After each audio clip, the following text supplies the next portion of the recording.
মজার হয়েছে।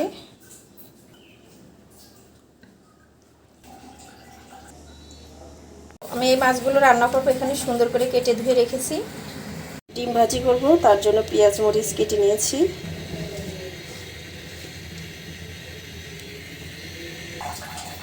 এখন ডিমটা দিয়ে দিচ্ছি তেলের ভিতরে। ডিমটা কিন্তু উপর দিয়ে সুন্দরভাবে সিদ্ধ হয়ে গেছে, তখন উল্টে দেব।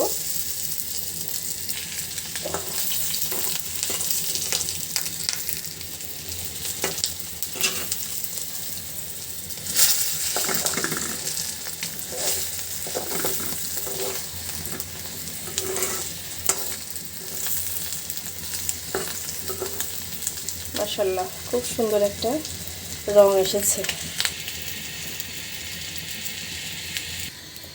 তো এখন ডিমটা উঠায় নিচ্ছি।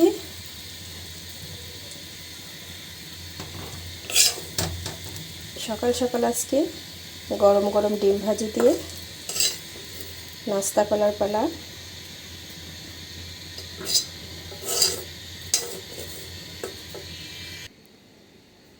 তো এবার ভাত খাবো একটু। ডিম ভাজি খেতে কিন্তু খুব ভালো লাগে। আমার মতো কে কে ডিম ভাজি দিয়ে ভাত পছন্দ করেন অবশ্যই কিন্তু কমেন্ট করে জানাতে পারেন। গরম অনেক, বিসমিল্লাহ।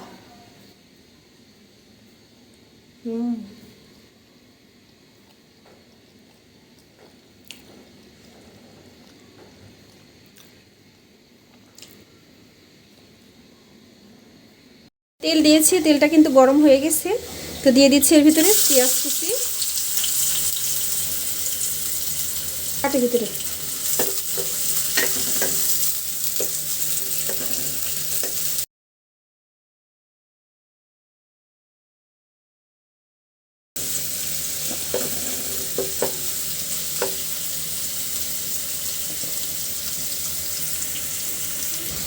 দিয়ে দিচ্ছি এর ভিতরে টমেটো কুচিগুলো।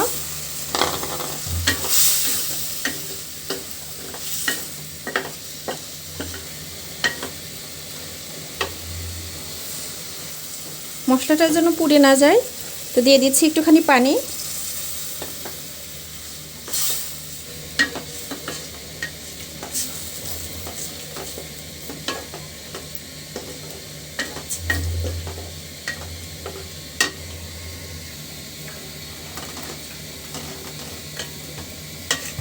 এখন একটু ঢেকে দিব।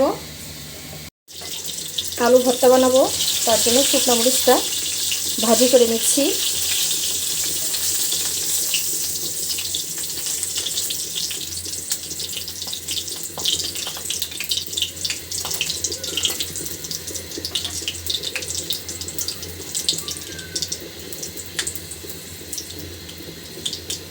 শুকনো মরিচ তেলে দিলে একদম সোজা হয়ে যায়, যেগুলো তেরা বাঁকা থাকে ওগুলো কিন্তু একদম সোজা হয়ে যায়। ওয়াও, খুব সুন্দর একটা ফ্লেভার বের হয়েছে।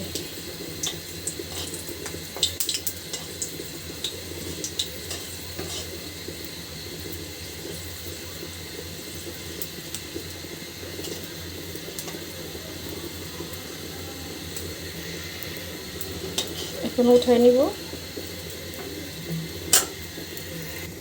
এই তেলের ভিতরে দিয়ে দিচ্ছি পেঁয়াজ। পেঁয়াজটাও ভাজি করে নিব।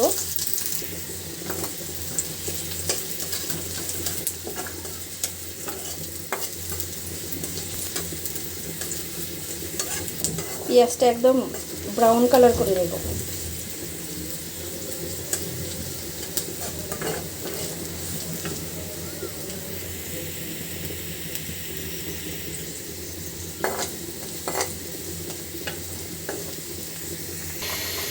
এদিকে আলুটা সিদ্ধ দিয়েছি। পেঁয়াজটা ভাজি কিন্তু হয়ে গেছে। আপনারাও কিন্তু এইভাবে ভাজি করে নেবেন, তাহলে কিন্তু ভর্তা খেতে খুব ভালো লাগবে।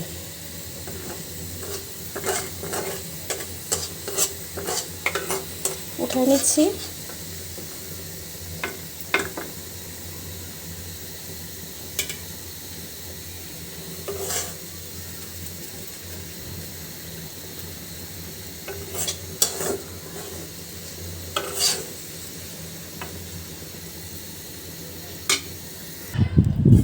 আলুগুলো উঠায় নিচ্ছি, সিদ্ধ হয়ে গেছে।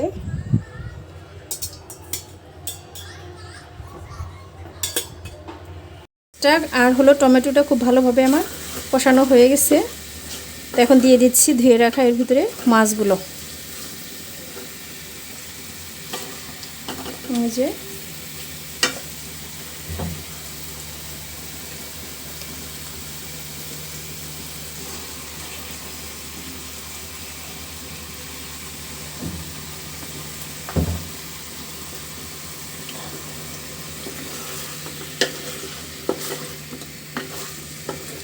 পেঁয়াজ এবং টমেটোর সঙ্গে মাছটা খুব ভালোভাবে মাখিয়ে নিব।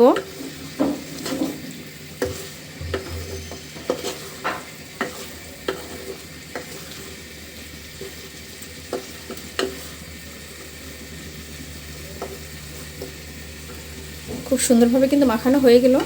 তো দিয়ে দিচ্ছি এর ভিতরে একটুখানি ঝোলের পানি।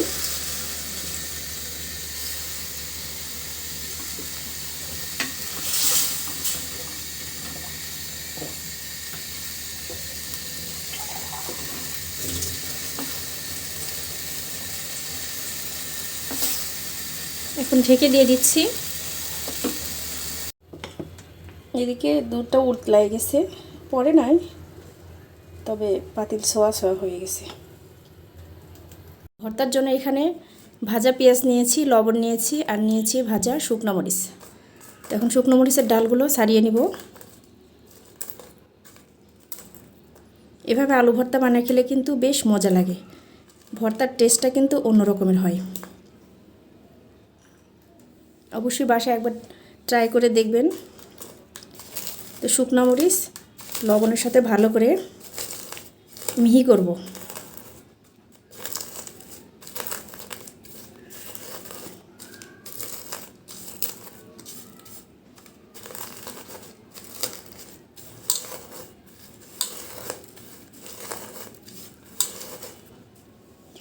জ্বর আসছে, ঠান্ডা লাগছে, মুখে কোনো কিছুই খেতে ভালো লাগছে না। ভাবলাম একটু ঝাল ঝাল ভর্তা বানাই, আর এই ঝাল ভর্তা দিয়ে একটু ভাত খেতে পারি কি না। তো মরিচটা মিহি করা কিন্তু হয়ে গেল। দিয়ে দিচ্ছি এর ভিতরে খাঁটি সরিষার তেল।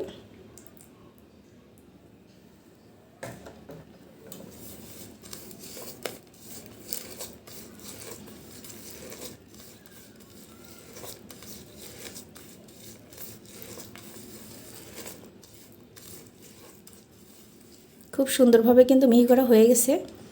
এখন দিয়ে দিচ্ছি এর ভিতরে ম্যাশ করে রাখা আলুটা।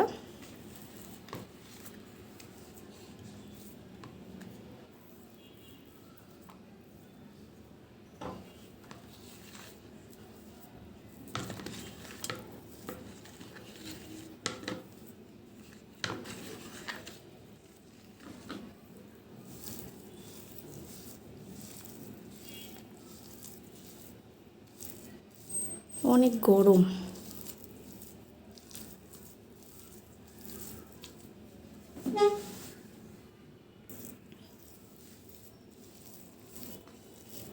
সেই পরিমাণে ঝাল হবে। তো হোক, মুখে কিছুই ভালো লাগছে না, খেতে ইচ্ছে করতেছে না। জ্বরে মুখের রুচিটা নষ্ট হয়ে গেছে। তো মরিচের সাথে আলুটা কিন্তু মাখানো হয়ে গেল। আমি কিন্তু এখনও পেঁয়াজটা অ্যাড করি নাই।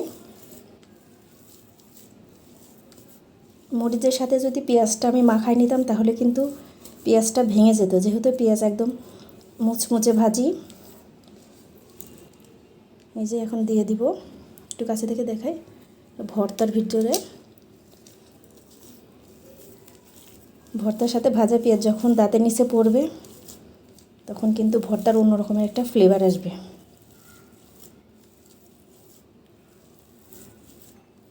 আলু ভর্তা খুবই পরিচিত একটা ভর্তা, কম বেশি সবাই কিন্তু ভর্তা করা জানেন এবং খান। তো আমি আজকে যেভাবে ভর্তা বানাইলাম, যদি খেয়ে থাকেন তাহলে তো জানেন মজাটা, আর যদি না খেয়ে থাকেন অবশ্যই একবার ট্রাই করে দেখবেন খেতে কতটা মজা হয়। একটু দেখাই ভর্তাটা কত লোভনীয় হয়েছে। সরিষার তেল দিয়ে দিব। সরিষার তেলে ঝাঁঝালো একটা ফ্লেভার থাকবে।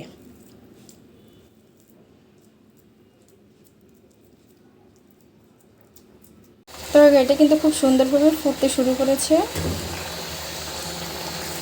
তরকারির উপর দিয়ে দিচ্ছে কিছু চিলি ফ্লেক্স, হালকা করে একটু চিলি ফ্লেক্স দিয়ে দিলাম।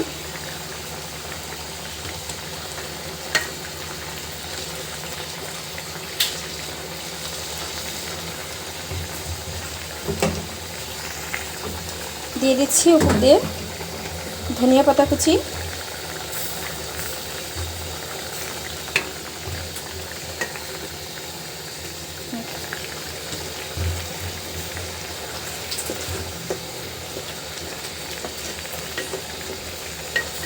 হয়ে গেছে আমার টমেটো দিয়ে পাবদা মাছ ভুনাটা। কত সুন্দর জুসি হয়েছে কিন্তু, মাশাআল্লাহ। কালারটাও কিন্তু অনেক সুন্দর এসেছে।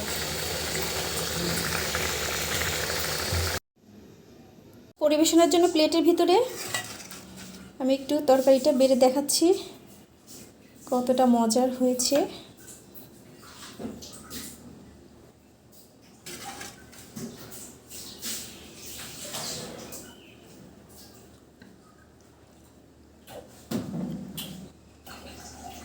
তো রেডি হয়ে গেল